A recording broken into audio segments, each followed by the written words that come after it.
본 방송에서 제공하는 투자 정보는 투자 판단에 대한 조언입니다.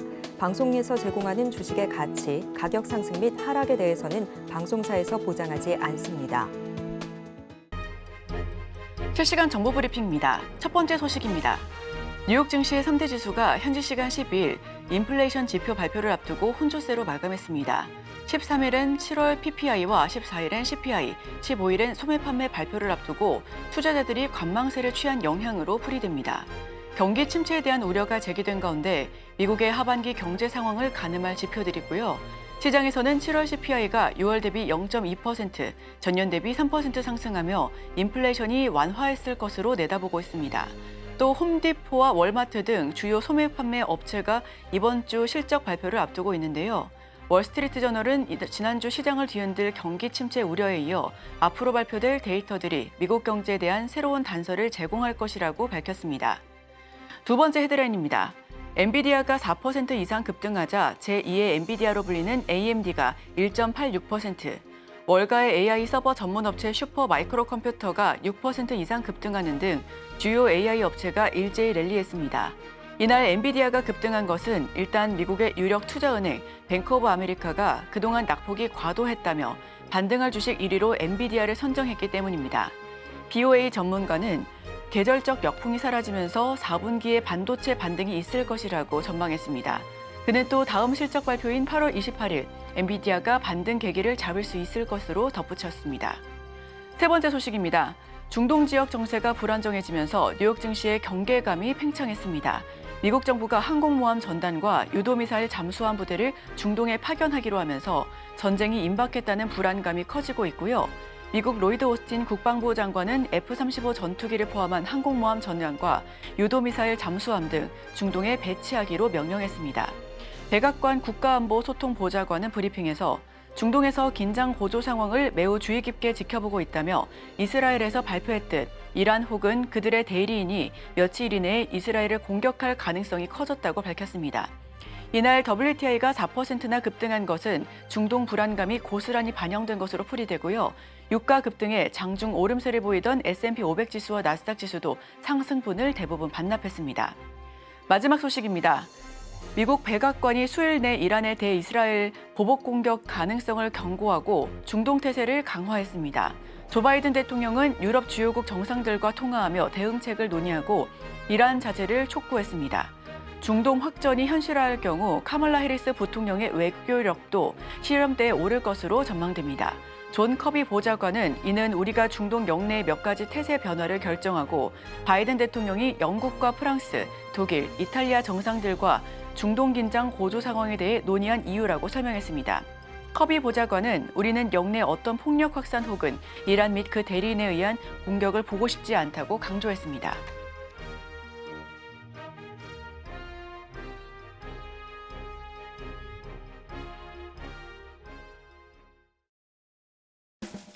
여러분의 성공 투자를 응원합니다. 안녕하세요. 증시7 진행의 이소연입니다. 간밤 미증시 3대 지수는 보합권 내 혼조세로 마감됐습니다. 다우지수는 소폭 내렸고요. 나스닥은 소폭 올랐으며 S&P 500 지수는 장중 내내 상승과 하락을 반복하다 딱 보합에서 종가 형성했습니다. 이번 주 투자자들은 물가 반영에 따른 인플레이션 지표와 그 밖의 여러 가지 경제 상황에 대해서 더 관심을 많이 가질 것으로 보여집니다.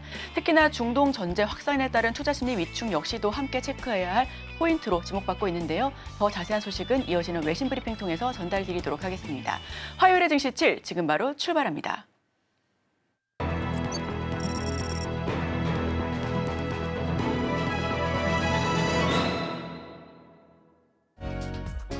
네, 복잡한 외신 이야기 쉽고 간편하게 전해드립니다. 증시7 외신 브리핑 오은비입니다.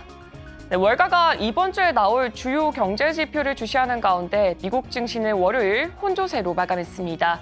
S&P 500 지수 같은 경우에 거의 변동성이 없었고요. 다우 지수는 0.36% 소폭 하락 마감했고 나스닥 지수는 0.21% 마찬가지로 보합권의 움직임을 나타냈습니다. 일단 다우지수 같은 경우는 150포인트 미만으로 떨어지는 모습을 보였습니다.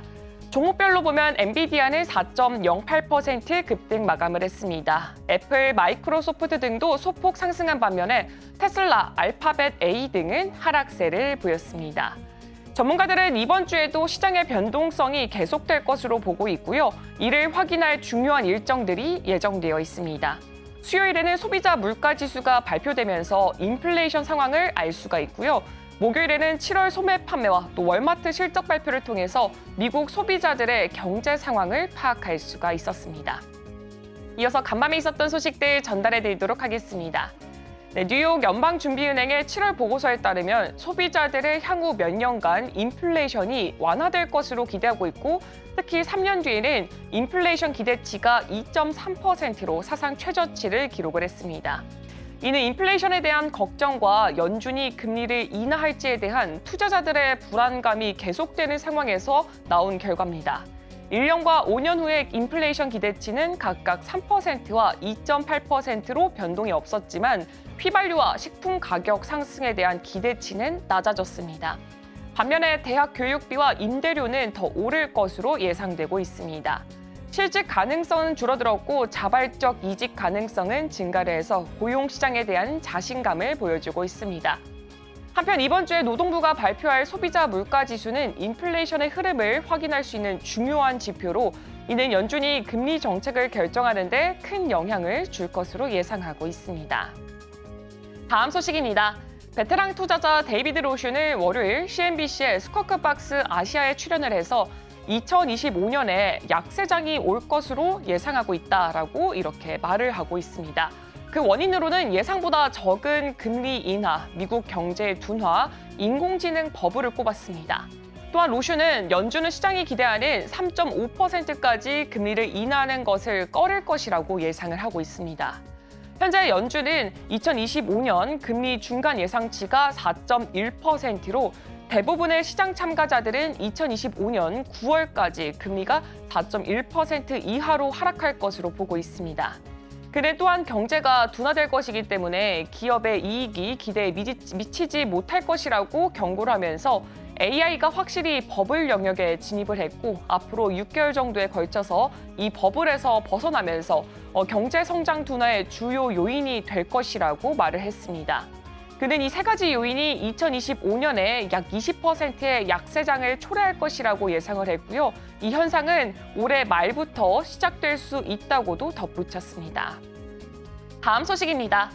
유럽 중앙은행이 내년 말까지 분기마다 금리를 인하할 가능성이 커졌다라는 분석이 나오고 있습니다. 이로 인해서 완화 사이클이 이전 예상보다 일찍 종료될 것이라고 경제학자들은 전망을 했습니다.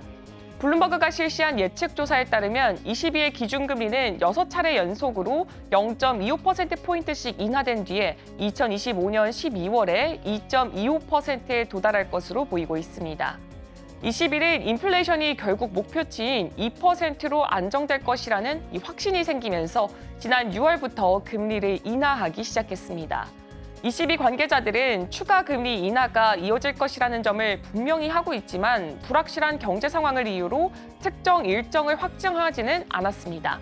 임금 상승이 계속되면서 인플레이션이 잡히지가 않자 ECB의 최근 회의에서는 올해 금리를 한 번 더 내리는 것만 가능할 것이다라는 의견이 나왔습니다.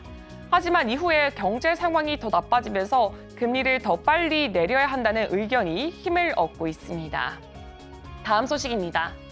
올해 4월에서 6월 사이 중국의 국제 수지에서 직접 투자 부채가 약 150억 달러 감소했다고 중국 외환관리국이 발표했습니다.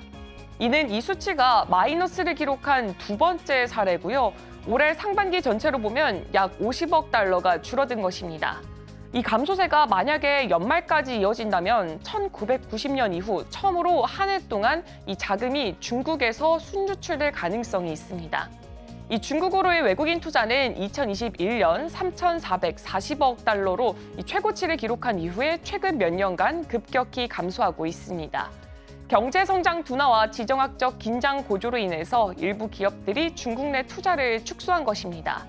이런 감소는 지난해 외국인 투자가 거의 증가하지 않은 상황에서 외국 자본 유치를 강화하려는 중국 정부의 노력에도 불구하고 발생했습니다. 중국 정부는 여전히 외국 기업들에게 매력적인 시장이라는 이미지를 보여주면서 첨단 기술 유입을 기대하고 있고요. 동시에 미국 등과의 경제 분리를 막으려고 하고 있습니다. 다음 소식입니다. 중국 정부 채권이 월요일에 크게 하락했습니다. 지난주 중국 중앙은행이 장기 채권 수익률의 급락을 막기 위해서 강력한 개입을 시작한 이후 발생했던 상황으로 현재 중국 경제는 여전히 어려움을 겪고 있습니다. 중국의 10년 만기 국채 선물은 17개월 만에 가장 큰 하락폭인 0.6%를 기록을 했고요. 채권 수익률은 약 4베이시스 포인트 상승했습니다. 그러나 일부 투자자들은 중국 경제의 불안정성, 디플레이션 압력, 그리고 위험 자산에 대한 낮은 관심 등을 이유로 여전히 정부 채권 시장의 강세가 이어질 것으로 보고 있습니다. 한 채권 펀드 매니저는 정부의 전례 없는 조치에도 불구하고 여전히 강세 입장을 유지하고 있다라고 밝혔습니다. 중국 중앙은행은 투자자들이 안전한 정부 채권으로 몰리면서 주식과 부동산 같은 위험 자산을 피하고 있다는 사실에 주목을 하면서 이 잠재적인 버블 위험을 경고해 왔습니다. 채권 수익률이 하락하면 약해진 위안화를 안정시키려는 중앙은행의 노력이 더욱더 어려워질 수밖에 없습니다. 다음 소식입니다. 월요일에 새롭게 전해진 중동 갈등 소식 전해드리겠습니다. 이스라엘 군대는 가자 남부 칸 유니스에서 작전을 계속 진행하고 있고요. 동시에 이란과 그 동맹 세력과의 갈등이 지역 전체로 확산되는 것을 막기 위해 국제적인 노력이 이어지고 있다고 로이터 통신이 전했습니다. 팔레스타인 구급대원들에 따르면 이스라엘의 공격으로 칸 유니스에서 최소 16명이 사망했고요. 새로운 대피 명령으로 인해서 많은 주민들이 피난길에 올랐다고 전달했습니다. 한편 하마스는 이집트와 카타르가 중재하는 회담에 대해서 이스라엘 측에 진전이 없다라는 이유로 회의적인 입장을 보이고 있습니다. 하마스는 미국 조 바이든 대통령의 제안을 기반으로 한 이 휴전안을 이스라엘이 수용할 수 있도록 중재자들이 압박해야 한다라고 주장하고 있습니다. 네, 트럼프 미디어 앤 테크놀로지 그룹의 주식이 하락세를 그렸습니다. 이 상황은 회사가 또 다른 분기 손실을 발표를 하면서 수익을 낼 수 있을지에 대한 의문이 커진 데서 비롯됐습니다. 도널드 트럼프 전 대통령의 소셜미디어 플랫폼 트루스 소셜을 운영하는 이 회사는 금요일에 2분기 순손실이 1,640만 달러에 달했다고 보고를 했습니다. 이 중에 약 절반인 830만 달러는 디지털 월드 이쿼지션과의 이 합병과 관련된 법적 비용으로 발생했습니다. 매출은 전년 동기에 119만 달러에서 83만 6천 달러로 감소하면서 30%의 감소폭을 기록했습니다. 트럼프 미디어는 매출 감소의 원인으로 광고 파트너 중 한 곳과의 수익 배분 변경과 또 트루스 소셜에서 진행 중인 초기 광고 실험을 꼽았습니다. 한편 회사의 최고 경영자인 데빈 누네스는 금요일 발표된 보도자료에서 이번 달 초에 론칭된 라이브 TV 스트리밍 플랫폼 트루스 플러스의 출범 등 이 회사의 성과를 강조하고 있습니다. 회사는 스트리밍을 위해서 사설 컨텐츠 전송 네트워크를 사용해서 기술 전달 과정을 완전히 통제할 것이라고 밝혔습니다. 네, 오늘 제가 준비한 소식은 여기까지입니다. 이어서 국내 소식과 더불어서 오늘의 일면에서 전문가들의 수혜주까지 만나보시길 바랍니다.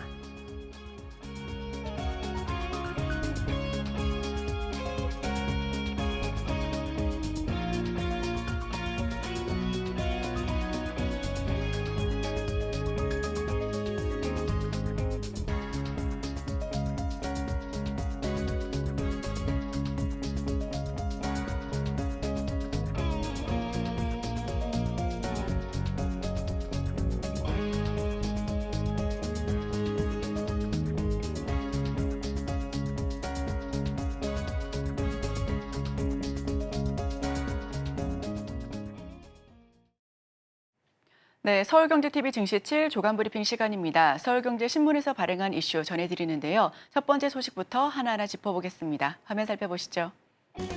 수출 온기 꺾은 고금리, 내수 침체 길어진다. 첫 번째 소식 전해드립니다.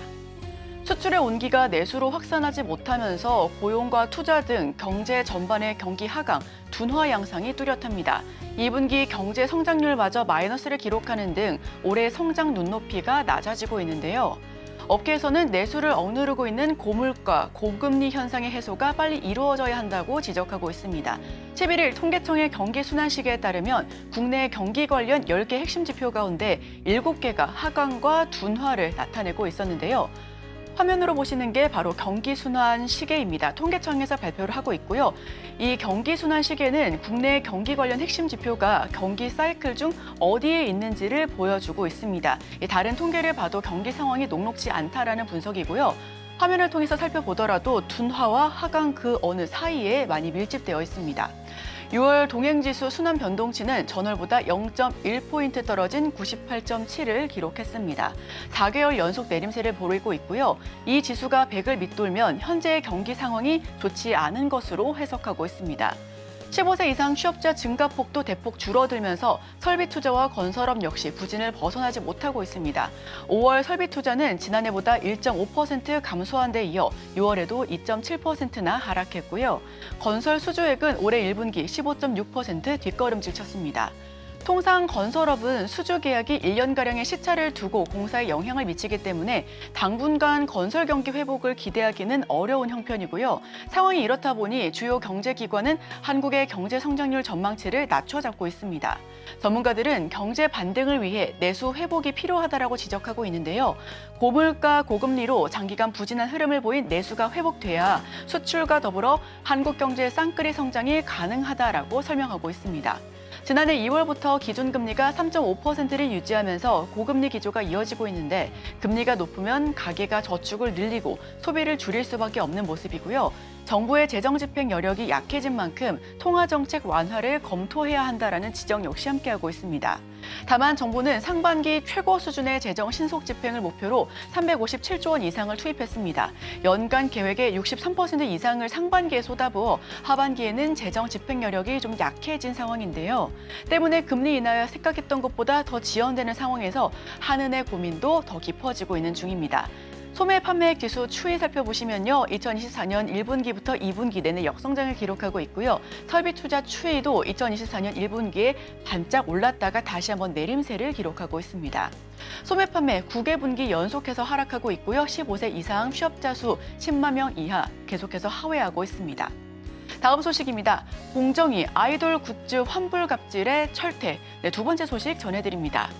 하이버와 YG 그리고 SM, JYP 엔터테인먼트 등 소위 4대 연예기획사의 온라인 쇼핑몰 운영업체가 아이돌 굿즈와 관련해 소비자 반품, 환불을 제한한 행위 등으로 제재를 받게 됩니다. 공정거래위원회는 11일 4개 아이돌 굿즈 판매사의 시정 명령과 과태료 1,050만 원을 부과한다라고 밝혔고요. 공정위는 전자상거래법상 권리에 대한 인식이 낮은 10대 청소년을 대상으로 한 엔터업계의 위법 행위를 적발해 바로잡은 것이다라고 설명하고 있습니다. 그 내용은 법이 정한 철약 철회 기간보다 짧은 임의의 기간을 설정하거나 상품 개봉 과정을 촬영한 영상이 없으면 구성품 일부가 빠져도 환불을 거부하고 있는데요. 특히나 제품 수령 가능 시점에 관한 구체적인 정보를 사전에 제공하지 않는 등 전자상거래법을 위반한 것으로 나타났습니다. 판매사의 과태료 1,050만 원을 부과했는데요. 최근 들어서 엔터사가 하방 압력을 보이고 있는 만큼 이 부분도 함께 체크하시면 좋겠습니다. 다음 소식입니다. 신협 건설업 대출 연체율 10%대 상호금융업 평균 3배 육박. 신용협동조합의 건설업 부문의 연체율이 10%대까지 급증했습니다. 전체 상호금융권 부동산 프로젝트 파이낸싱 대출 평균 연체율의 3배에 달하는 수치로 부동산 PF 문제의 새로운 뇌관으로 떠오르고 있는데요. 올해 3월 말 기준 신협의 건설업 대출 연체율은 10.23%로 지난해 말보다 4.21%포인트 상승했습니다. 같은 기간 전체 상호금융권 부동산 PF 대출 평균 연체율의 3배 가까이 육박하는 수치고요. 신협의 건설업 대출의 연체율은 PF 관련 부실 정도를 가장 잘 반영하고 있는 지표 중 하나로 꼽히고 있습니다. 건설업자 등의 대출이 나간 경우 부동산업 대출은 임대업자나 소규모 시행사 등이 차주인 경우를 포함하고 있기 때문인데요. 신협은 올해 중 1조 원 규모의 부실 채권 정리에 나설 계획입니다. 신협중앙회가 100억 원을 출자해 설립한 부실채권 전문 자회사를 통해 개별 조합이 보유 중인 부실채권을 대량 매입할 방침이고요. 금융당국 역시 신협의 건전성을 들여다보고 있습니다. 부동산 PF, 부실세 뇌관으로 부상하고 있고요. 부동산업도 8.5%대로 높아졌다라는 소식 전해드렸습니다. 다음 소식입니다. 가스터빈 국산화, 두산에너빌리티 내년 후속 서비스 선보인다. 1조 시장 공략. 발전용 가스터빈 국산화에 성공한 두산에너빌리티. 내년부터는 터빈의 유지 보수 등 서비스 사업에도 매출을 기록할 수 있을 것으로 전망되고 있습니다. 두산에너빌리티는 해외 기업 대비 신속한 대응 등의 경쟁력을 앞세워서 점유율을 극대화하고 있는데요. 여기서 가스터빈은 연소가스로 터빈을 가동시키는 회전형 열기관을 뜻합니다. 두산에너빌리티는 2025년 발전용 가스터빈의 장기 유지 보수 등 서비스 사업에서 100억 원의 실적을 낼 것으로 전망하고 있습니다. 서비스 사업 매출은 내년부터 연평균 42.5%씩 성장해 2038년도에는 매출 1조 원에 육박할 것으로 예상을 하고 있는데요. 두산에너빌리티는 올해를 원년으로 서비스 사업을 본격화하기 시작했습니다. 특히 가스터빈 서비스 사업을 미래 먹거리로 삼은 건 신규 가스터빈 공급보다 기대 매출이 더 크기 때문이고요. 유지 보수로 100억 실적을 관측하고 있습니다. 특히나 중부발전 등과 장기 계약을 맺은 점도 호재로 작용하고 있네요. 다음 소식입니다. 지금이 저가 매수 타이밍, 자사주 매입하는 임원들 마지막 소식으로 전해드립니다. 최근 국내 증시가 급락하면서 자사주 매입에 나선 기업 임원들이 늘고 있습니다. 기업 가치에 비해 주가가 크게 떨어진 것으로 해석해 저가 매수에 나선 것으로 풀이가 되고 있는데요. 9일 한국거래소 공시에 따르면 정용준 삼성전자 부사장, 삼성전자 보통주 1000주를 장내 매수했습니다. SK하이닉스의 비등기 임원 역시 지난달 자사주 151주를 매수했는데요. 통상적으로 내부 사정을 잘 아는 기업 임원들의 자사주 매입은 시장에서 호재로 읽히고 있습니다. 실제 코스피 지수가 곤두박질 쳤음에도 증권가에선 실적과 주주 환원 등 개별 기업의 상황에 따라 옥석 가리기가 필요하다라고 설명하고 있고요. 다른 기업에서도 임원들의 입질이 많습니다. 한화생명의 임원들도 동참했는데 앞서 한화생명은 지난 2월 정부의 밸류 프로그램 추진에 따른 저PBR 열풍을 타고 3,690원까지 오른 바 있습니다. 이승준 삼성 SDI 상무도 지난 2일 자사주 960만 원어치를 장내 매수했고요. 이 밖에 페노션, 하나에어로스페이스, 삼성화재, CJ 대한통운 등에서도 경영진의 자사주 매수가 지속적으로 나타나고 있습니다. 삼전 임원 1000주 8,110만 원에 매수를 했고요. 한화생명 경영진도 자사 주식을 사들이고 있습니다. 실적과 주주 환원에 따라 옥석 가리기가 필요한 시점이라는 등 업계의 이 부분까지도 함께 살펴보시면 좋겠습니다. 오늘 제가 준비한 소식은 여기까지입니다. 계속해서 오늘의 일면을 통해 전문가와 수혜주까지 찾아보도록 하겠습니다. 저희와 끝까지 함께 하시죠.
네, 오늘의 일면 헤드라인입니다. 경제는 트럼프는 옛말 해리스, 신뢰도 첫 역전. 헤르메스 스타 김신 팀장 함께합니다. 어서 오세요. 네, 안녕하세요. 네, 경제와 관련해 해리스가 트럼프를 앞지른 것은 처음이라고 합니다. 경합주 3곳에서 트럼프 후보를 제치고 4%포인트 우위를 차지했는데요. 새로운 차별화에 대한 기대감일까요? 풀어주시죠. 일단 해리스가 굉장히 잘 나서라기보다는 좀 트럼프를 싫어하시는 분들, 그러니까 트럼프 후보 같은 경우는 호불호가 굉장히 많이 갈리는 인물입니다. 그동안 바이든의 경우를 보게 되었을 때 노령화에 대한 부분들 혹은 이제 건강에 대한 문제들로 인해서 좀 이제 관망을 하는 흐름들이 굉장히 많았다라면 지금 같은 경우에는 해리스의 부통령이 조금 더 이길 수 있다라는 생각이 들게 되면서 다시 한번 이제 신뢰성이라든지 혹은 지지율이 높아지고 있는 상황이라고 보시면 좋을 것 같은데, 물론 신뢰성이 높다는 여론조사인 만큼 우리가 이거를 잣대로 해리스가 조금 더 위에 있다라고 판단을 할 수가 없지만 그럼에도 불구하고 현재 해리스가 약진을 하고 있다라는 뜻으로 받아보시면 좋을 것 같습니다. 그러면 현재 경합주 쪽에서 해리스가 조금 더 잘 해주고 있는데 지금 미시간을 포함한 세 개의 경합주가 2016년도에는 트럼프가 이겼고 2020년도에는 바이든이 이겼다 보니까 굉장히 중요한 지역인 만큼 지금 해리스가 좀 이제 앞서 나간다는 것이 굉장히 긍정적이라 보시면 좋을 것 같아요. 우리가 해리스와 트럼프 트레이드를 고민을 할 때 우리 가장 많이 보고 있는 지표가 폴리마켓이라고 이제 베팅 사이트입니다. 미국 쪽에서 누가 대통령이 될 수 있을 것인지에 대한 지지율을 보이는 그런 사이트라고 보시면 좋을 것 같은데 현재 해리스 같은 경우가 지지율이 계속해서 올라와 주고 있는 상황들. 한 2, 3주 전에 트럼프 전 대통령이 계속 우위를 보였던 것과는 좀 다른 모습이다 보니까 현재 같은 경우는 해리스 트레이드가 계속 우위에 있을 수밖에 없다라고 보시면 좋을 것 같아요. 지금 현재 장세를 보면은 꾸준하게 올라가는 그런 장세가 아니라 눈치를 보고 있는 장세. 물론 지난주에 하락에 딛고 조금씩 회복을 하는 모습들이 보여주고 있긴 하나 지금 같은 경우를 보게 되었을 때 전략은 크게 두 가지입니다. 우선 첫 번째로는 실적이 굉장히 좋게 잘 나올 것 같은 기업들을 눌림목에서 접근을 해서 스윙으로 치거나 혹은 두 번째로는 이제 트럼프 트레이드 혹은 해리스 트레이드처럼 테마주 쪽에서의 강세 흐름들이 나온 쪽에 대해서 우리가 단기 트레이딩으로 접근하거나 두 가지로 접근해 보시면 좋을 것 같은데 아직까지 지난주에 이어서 이번 주 같은 경우에도 해리스 트레이드의 관련 종목군들의 강세 흐름들이 계속 이어지고 있고 수급이 계속 모아지고 있는 만큼 현재 이런 종목군들에 대해서도 우리가 조금 더 집중해 볼 필요가 있지 않을까. 적어도 민주당 전당대회까지는 계속 바라볼 필요가 있지 않을까라는 생각을 하고 있는데 지난 이제 트럼프도 전당대회에서 인기가 최절정에 달했습니다. 물론 그때는 뭐 피습 사건이라든지 갑작스런 이벤트가 있긴 했으나 현재 이벤트를 끌고 갈 수 있는 모멘텀 자체가 민주당 쪽에서 이벤트가 계속 나올 수밖에 없다라는 점을 감안을 하면 그리고 그때 이벤트에서 오바마라든지 혹은 바이든, 클린턴 같은 이제 전 현직 대통령들이 해리스에 대한 지지 발언을 할 예정이다 보니까 지금 이런 부분을 보게 되었을 때는 트럼프보다는 해리스 관련 종목군들에 대해서 관심을 계속 둬야 할 필요가 있지 않을까라는 생각을 하고 있습니다. 네, 해리스 후보에게 긍정적인 이야기들이 쏟아지면서 이제는 해리스 트레이드에 관심이 높아지고 있습니다. 자, 그렇다면 소외됐었던 신재생 에너지 섹터에도 볕이 드는가? 이 부분도 관전 포인트로 주목받고 있는데요. 어떻게 생각하실까요? 일단 신재생 에너지 같은 경우는 두 가지로 나눠볼 필요가 있는데 우선 첫 번째는 2차 전지이고 두 번째로는 우리가 풍력이라든지 태양광이라 불리는 정말 이제 신재생 에너지 쪽으로 분류를 해볼 필요가 2차 있어요. 전지와 그 외로 나뉘어지는군요. 근데 투자의 전략은 상당히 다릅니다. 이제 섹터로 하나로 묶여있다 하더라도 어떻게 들어가는지에 따라서 투자의 전략은 상당히 다르다라고 보시면 좋을 것 같아요. 많은 투자자분들께서 궁금해하시는 2차 전지 같은 경우가 배터리라든지 혹은 양극재 이런 기업들인데 그러니까 작년과 재작년 영광에 이제 주가 상승을 보였던 그런 종목군들 같은 경우는 저는 아직도 보수적으로 보고 있습니다. 그 이유가 지금 코스닥 쪽을 보게 되시면은 가장 먼저 눈에 띄고 있는 게 바이오의 강세 흐름들이라고 보시면 좋을 것 같아요. 시가총액 상위 종목군들 이전 같은 경우는 이제 2차 전지가 강했을 때는 2차 전지로 굉장히 많이 채워졌다가 최근의 흐름들을 보면은 알테오젠을 비롯해서 바이오 종목군들의 강세 흐름들이 계속해서 이어지고 있습니다. 시총 같은 경우를 보게 되더라도 2차 전지보다는 바이오 종목군들의 우위에 있다 보니까 현재는 2차 전지보다는 바이오가 조금 더 강한 흐름들이라고 보시면 좋을 것 같고요. 안 그래도 지금 거래 대금도 굉장히 낮은 상황들, 사람들의 투심 자체도 굉장히 안 좋은 상황들이다 보니까 현재 같은 경우는 2차 전지 쪽에 대한 투심이 돌아오기까지는 다소 시간이 걸릴 가능성이 높다라고 보시면 좋을 것 같아요. 특히 지금 같은 경우를 보게 되었을 때 에코프로라든지 혹은 LNF, 이제 2차 전지 관련 종목군들 같은 경우가 2분기 실적이 굉장히 안 좋았습니다. 에코프로와 에코프로 머티리얼즈 같은 경우는 적자 전환했고 에코프로 BM은 한 영업이익이 96% 정도의 감소한 흐름들이 나와줬는데 이런 점들을 보게 되었을 때는 아직 업황이 회복이 되지 않았다. 전기차의 K줌 구간에 벗어나지 못했다라고 보시면 좋을 것 같아요. 결국 업황이 회복되었다는 것을 보기 위해서는 Q와 P 단을 함께 봐야 하는데 지금 소비자들 같은 경우에는 화재 사건으로 인해서 Q가 살아날까라는 의구심이 있는 상황, P 같은 경우를 보게 되더라도 아직 리튬가가 회복을 하지 못하고 있습니다. 지난 3월만 하더라도 지금 리튬을 보게 되었을 때 다시 한번 올라오려나 하는 흐름들이 나와주고 있었지만 지금은 연초 대비했을 때 더 하락하고 있는 상황이라고 보시면 좋을 것 같아요. 결국 리튬가가 배터리라든지 혹은 가격이 전가가 되어야지 P가 함께 올라갈 수 있는 부분들인데 리튬의 가격이 계속 하향 추세가 완성이 된다는 것은 현재 전기차 쪽에 대해서도 수요가 그렇게까지 잘 나오지 않는다라고 보시면 좋을 것 같고요. 물론 공급단에서 보게 되었을 때도 현재 중국 쪽에서 리튬 재련소들이 가동률이 굉장히 높게 유지가 되다 보니까 재고도 많이 쌓이고 있는 상황들. 호주 같은 경우도 생산 업체들이 증산 계획을 발표하다 보니까 리튬은 추가 조정의 가능성이 계속 나와주고 있습니다.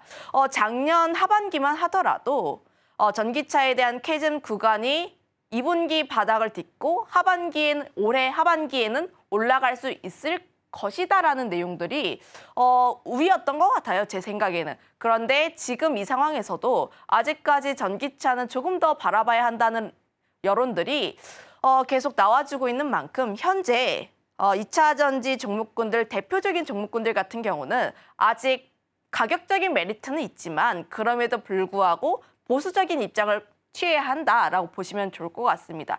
쉽게 생각을 해보시면은 저도 다시 한번 2차 전지 시대가 올 것이라고 믿고는 있어요. 아무래도 전기차에 대한 정책이라든지 혹은 친환경 정책 등을 보게 되었을 때 다시 한번 전기차 쪽의 시대가 올 것이라고 생각은 합니다만은 지금은 아니다라고 판단을 해보시면 좋을 것 같아요. 가장 많이 듣는 질문이 현재 가격적인 메리트가 있으니까 이 구간에서는 담아봐도 될까요? 라는 질문을 굉장히 많이 받습니다. 이제 지금 시청하시는 시청자분들도 보시면 지금 좀 더 물량을 더 태울 수 있지 않을까요? 지난주에 하락이 나왔는데 지금 정도라면 물타기를 우리가 조금 더 해봐도 좋지 않을까요? 라는 질문을 굉장히 많이 하세요. 그런데 그런 발상은 사실 조금 위험할 수도 있다. 제가 앞서 이야기를 했처럼 다시 한번 갈 수는 있어요. 그런데 그 다시 한번 갈 수 있는 위치의 시작점 자체가 지금 이 라인대일 수도 있고 여기보다 훨씬 더 낮은 가격대일 수도 있고 그것보다 내 생각보다 훨씬 더 낮은 가격대일 수도 있고 혹은 좀 더 높은 가격대일 수도 있는데 지금 물량을 태울 때는 추세가 완전히 돌아설 때 그때 다시 한번 담으셔야지 좀 더 탈출할 수 있는 기회가 더 나올 수 있지 않을까라고 싶어서 현재 같은 접근에서는 보유하신 분들 같은 경우에는 관망에 대한 흐름들 그리고 신규로 접근하실 분들 같은 경우는 2차 전지 섹터 내에 다른 종목군들이 있으니 그쪽에 대해서도 우리가 조금 더 기회를 잡아볼 필요가 있지 않을까라는 의견 드려보도록 하겠습니다. 네, 작년에 상승을 보였던 종목들은 오히려 보수적으로 접근을 해야 한다라는 의견을 주셨는데요. 여기에 더해서 최근 벤츠 등 중국계 산원계 배터리, 중국산 산원계 배터리로 인해서 큰 화재가 발생했었습니다. 이로 인해서 대량 리콜을 보여주고 있는데요. 그럼에도 불구하고 2차 전지 투자하셨던 분들은 지금 이 하방 압력을 이용해서 지금 다시 한번 들어가는 게 어떤가 하는 생각도 하고 계실 겁니다. 지금 방금 김시현 팀장께서 이야기를 해주셨는데 그래요. 하반기는 조금 이르다라는 생각하고 계신 것 같은데 그럼 도대체 언제쯤이 될까요? 그건 아무도 몰라요. 아무도 모를까요? 네, 아무도 모르는 이유가 결국 제가 생각을 하기에는 2차 전지처럼의 B2C 기업들 같은 경우에는 결국 소비자들의 심리가 가장 중요하다라고 보시면 좋을 것 같습니다. 주변 분들의 인간 지표를 한번 활용해 보시면 좋을 것 같아요. 우리 같은 이제 방송에서도 2차 전지 이제 괜찮습니다. 조금 더 관심 있게 봐도 좋아요라는 내용들이 나올 때도 마찬가지겠지만 결국 그때쯤이면 이제 주말에 카페를 간다거나 혹은 어디에 모임에 가서 이야기를 나올 때 요즘은 전기차가 대세더라. 그때 투자해도 늦지 않습니다. 결국 그때까지 가기 위해서는 소비자의 심리 혹은 소비자의 수요가 가장 중요한 역할을 할 것이고 그로 인해서 리튬가라든지 혹은 전기차 쪽에 대한 수요가 나오게 되면서 실적으로 연결이 되는 바탕세이다 보니까 지금 투자하시고 있으신 분들 같은 경우는 이제 주변 분들에게 전기차 언제 사고 싶어? 이거를 가장 물어보시면 좋을 것 같아요. 그 점에서 한번 체크를 해보시면 좋을 것 같고요. 오히려 전기차 혹은 2차 전지 섹터 같은 경우에는 단기적인 상승이 나왔을 때에 단기 트레이딩으로 접근해 볼 필요가 있다라고 보시면 좋을 것 같습니다. 물론 2차 전지 관련했을 때 그동안 기관들이 바닥권에서 굉장히 열심히 매집을 하다가 이들이 좀 올라갔을 땐 또다시 매도한 흐름들이 나와주고 있긴 해요. 그래서 2차 전지를 보게 되었을 때 기관들의 매수세가 얼마나 연속적인지에 대해서도 우리가 조금 더 체크를 해볼 필요가 있다라고 보시면 좋을 것 같고요. 결국 전기차 화재로 관련했을 때 좀 이제 하단에 나오고 있는데 지금 소비자들의 심리가 얼마 더 잘 나올 수 있을 것인지가 가장 중요하다고 보시면 좋을 것 같습니다. 전기차 화재가 발생하게 되면서 캐즘 구간은 조금 더 길게 이어지지 않을까. 지금 이제 일부 기업들 같은 경우를 보면은 전기차를 이제 지하 주차장에 못 들어오게 합니다. 이제 전기차 주인분들께서는 굉장히 물론 억울할 수도 있죠. 이제 억울하기도 하고 이제 좀 답답하기도 하고 하실 부분들이 있긴 한데 지금 이런 상황들이 계속해서 발생하다 보니까 안전에 대한 문제를 어떻게 해결하는지가 가장 중요한 포인트가 되었다라고 보시면 좋을 것 같아요. 물론 9월 초에 정부가 배터리 제조사 표기를 논의를 하겠다라는 내용이 나오면서 전거래일에 전구체라든지 혹은 화재 막는 기술 가진 기업들이 강세 흐름들을 보이긴 했습니다. 그런데 지금 배터리 제조사를 보게 되었을 때 물론 중국산보다는 한국산이 조금 더 안전성이 있기는 해요. 하지만 이제 완성차의 입장에서 가격을 택할 것인지 혹은 성능을 택할 것인지에 대해서는 아직까지 미지수이다 보니까 이런 부분들까지는 우리가 조금 더 확인을 해도 늦지는 않다라고 보시면 좋을 것 같습니다. 제가 앞서 이야기를 했듯이 현재 2차 전지 관련했을 때는 보수적으로 접근해 보시면 좋을 것 같고 반면에 지금 이슈에 따라서 트레이딩을 하는 쪽은 오히려 접근이 가능하다고 판단을 하고 있는데 관련했을 때 먼저 지난주 같은 경우는 나노팀이라는 기업이 굉장히 큰 강세 흐름들을 보였고 어제까지만 하더라도 바닥권 대비했을 때 100% 가까이 나오는 그런 상승세를 보이기도 했어요.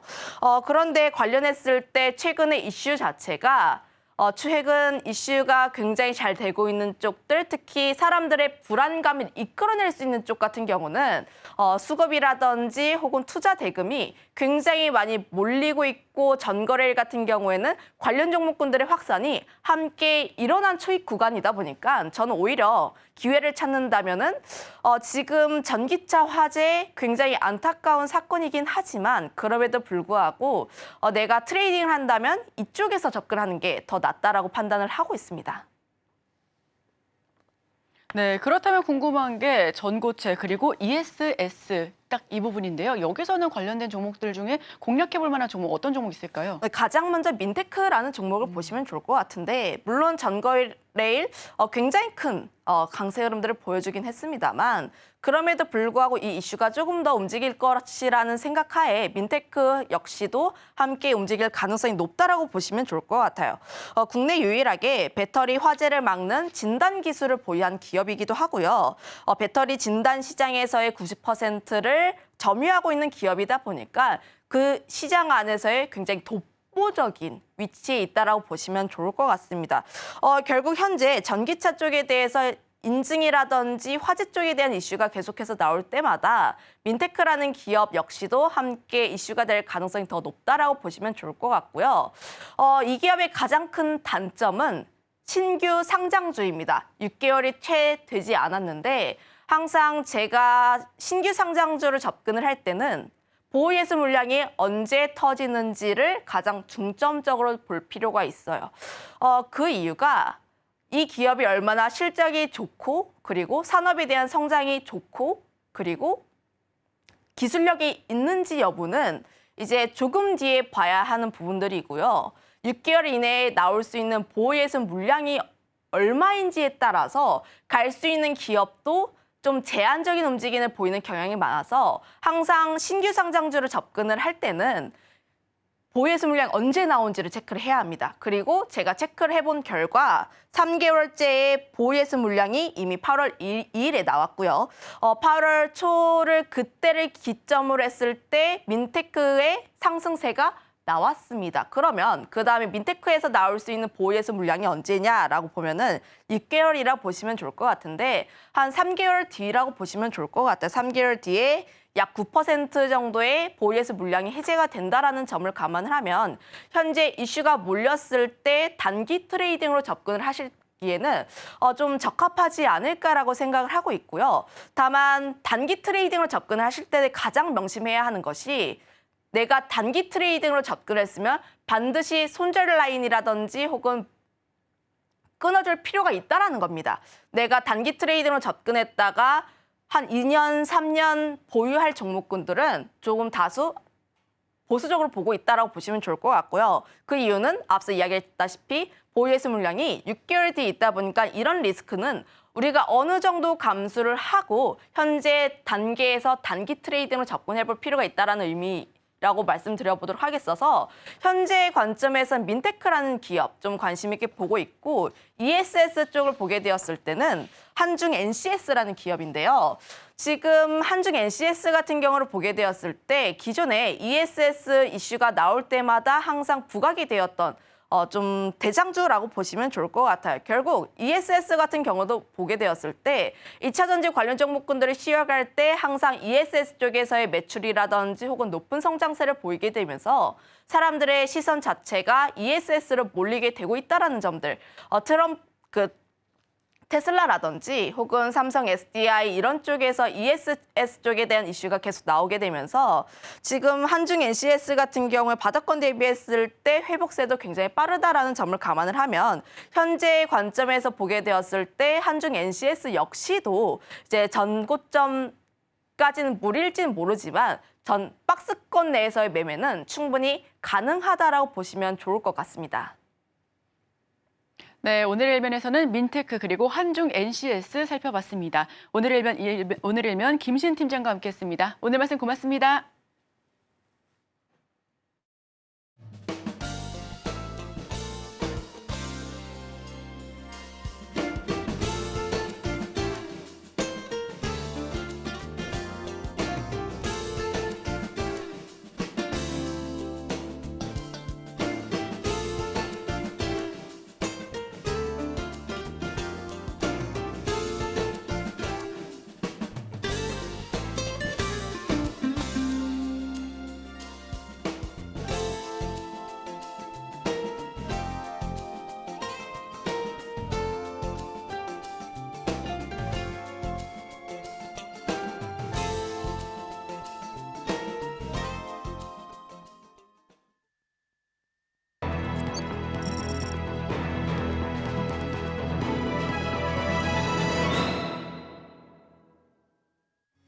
네, 투자하기 전에 참고해보면 좋을 리포트 준비했습니다. 오늘 준비할 리포트는 재생에너지입니다. 지금 바로 확인해보겠습니다.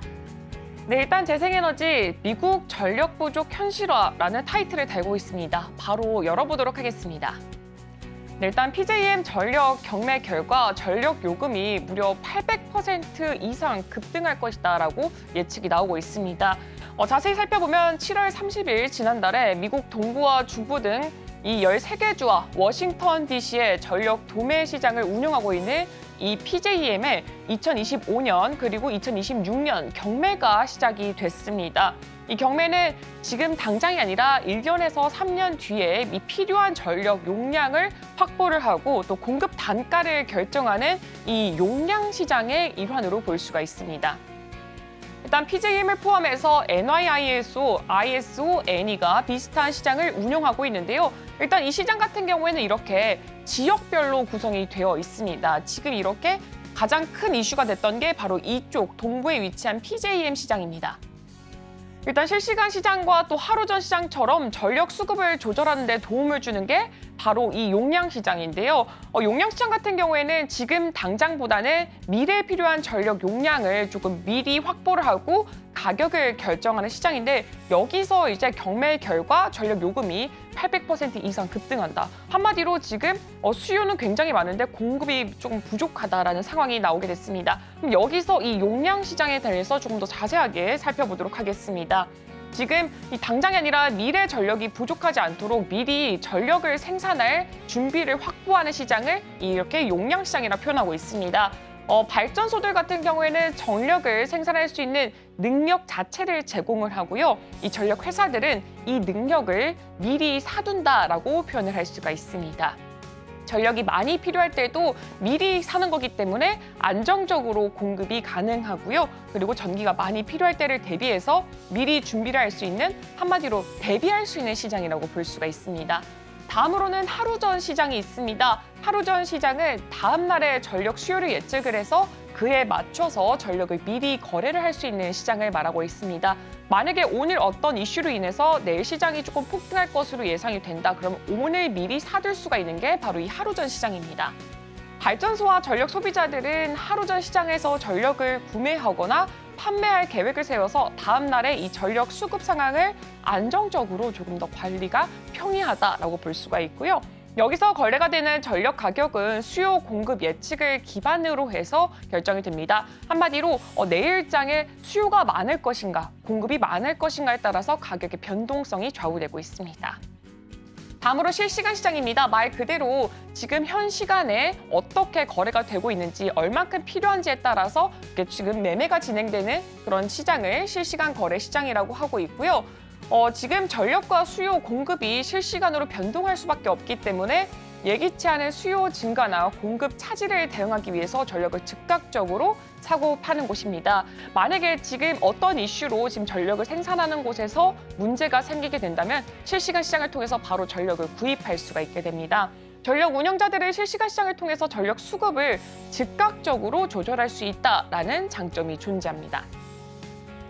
네, 그리고 용량 가격 같은 경우에는 해당 지역 내에서 수요와 사업자들의 설비 공급을 고려해서 결정이 되는데 이번 경매에서 가격이 굉장히 급등을 하면서 최근에 계속해서 지금 뉴스에서 거론되고 있는 미국의 전력난이라는 게 생기게 됐습니다.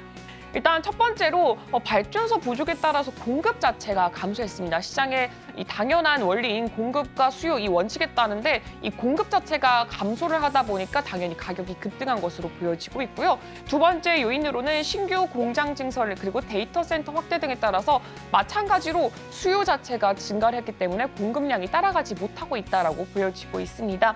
세 번째로는 조금 영향이 적을 것으로 예상되고 있지만 제도 변경 또한 여기에 영향을 끼쳤다라고 보여지고 있습니다. 일단 연간 PJM 발전 용량 경매 결과 추이를 한번 살펴보도록 하겠습니다.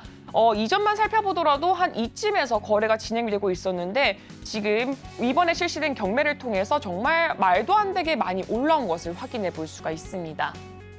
공급이 수요를 따라가지 못하면서 향후 전기 요금 상승으로 이 개인과 기업의 이 전력 부담이 증가할 것으로 예상이 되고 있습니다. 당연히 이 가격 같은 경우에는 기업이나 개인에게 내려올 수밖에 없는 상황이고요.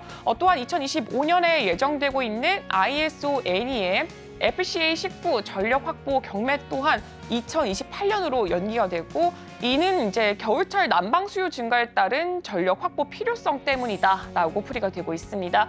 여기서 이 부분에 대해서 조금 더 살펴보도록 하겠습니다. 이렇게 연기를 하게 된 이유가 뭘까 살펴보니까 겨울과 여름철 전력 수요를 더 관리하기 위해서 이 새로운 전력 시장 구조를 만들 시간이 필요했기 때문이다. 조금 더 잘 만들기 위해서 이렇게 시간을 좀 더 밑으로 연기를 한 거고요. 이 구조는 계절별 전력 수급 문제를 해결을 하고 또 전력 공급의 안정성까지 높이기 위한 것이다. 한마디로 더 잘 해보기 위해서 지금 연기를 한 상황인데 이로 인해서 계속해서 이 시장에서는 전기 수요와 공급이 맞지가 않아서 전기 가격이 오르고 있는 현상이 발생하고 있습니다. 제가 준비한 리포트는 여기까지입니다. 여러분도 한번 투자하실 때 이 부분 참고해 보시면 좋을 것 같습니다. 네, 오늘의 핵심입니다. 오늘 미국의 7월 PPI가 발표될 예정입니다. 오늘의 일면에서는 경제는 트럼프는 옛말, 해리스 신뢰도 첫 역전 이 이슈에 대해서 한번 다뤄봤습니다. 그리고 관련된 종목으로는 해리스 트레이드 관련주를 꼽았습니다.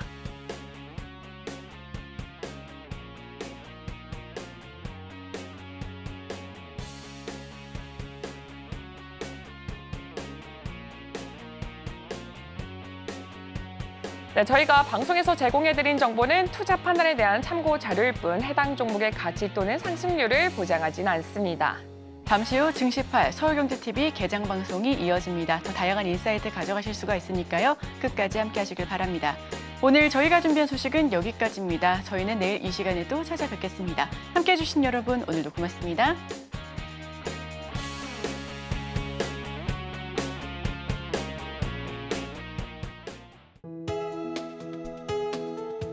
본 방송에서 제공하는 투자 정보는 투자 판단에 대한 조언입니다.